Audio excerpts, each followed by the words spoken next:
अफजल भट्ट साहब, आपकी जानिब आना चाहूंगा। अब अब्दुल मजीद साजिद साहब ने जो कहा है कि तमाम यूनियंस को और जितने भी प्लेटफॉर्म्स हैं सहाफियों के, उनको यकजा होकर, कम से कम अपने लिए ही यकजा होकर, सहाफियों के लिए यकजा होकर आगे कदम उठाना चाहिए, आगे बढ़ना चाहिए, ताकि ये सिलसिला जो है आज़ादी सहाफत पर हमला का, सहाफियों को उठाए जाने का, इसके साथ साथ दीगर जो भी इक़दाम सहाफियों के खिलाफ किए जाते हैं वो वंस एंड फॉर ऑल रुक जाए, खत्म हो जाए।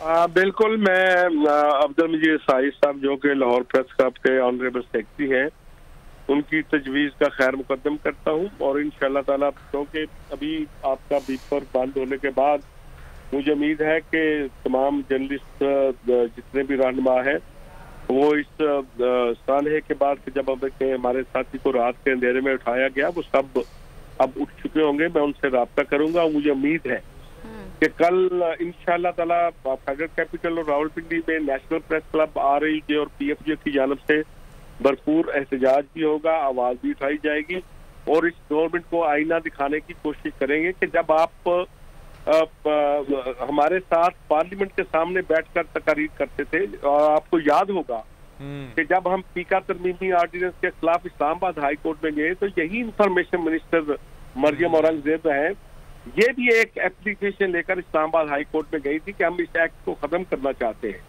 तो इस्लामाबाद हाई कोर्ट ने उस वक्त भी ने कहा था कि मैं PFJ की जो पिटीशन है उसको इंटर हूँ, आप पार्लियामेंट में जाकर अपना रोल प्ले करें जो पॉलिटिकल पार्टी है।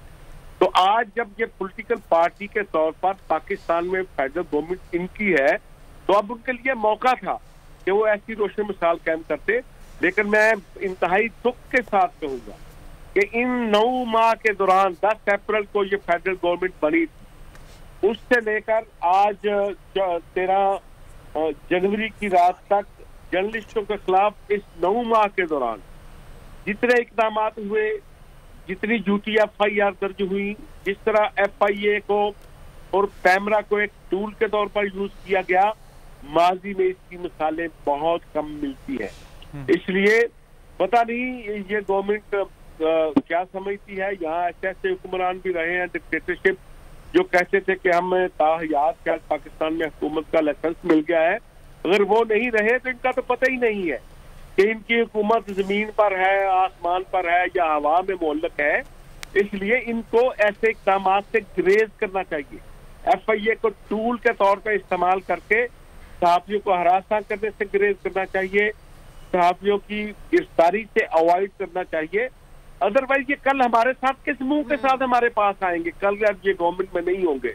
तो इसलिए इंशाअल्लाह ताला कल तक अगर हमारे साथी को रिहा ना किया गया तो फिर पाकिस्तान भर की तमाम जर्नलिस्ट में जो है वो मिलकर जो है वो इस जुल्म के खिलाफ, प्रेस फ्रीडम पर मौजूदा वफाकी हुकूमत के अटैक के खिलाफ एहतजाज करेंगे। अगर आपको ये वीडियो पसंद आई तो हमारे चैनल को सब्सक्राइब करें और बेल आइकन पर क्लिक करें। 2022 बहुत सारे तोहफे भी देखे गया पाकिस्तान की आवाम को।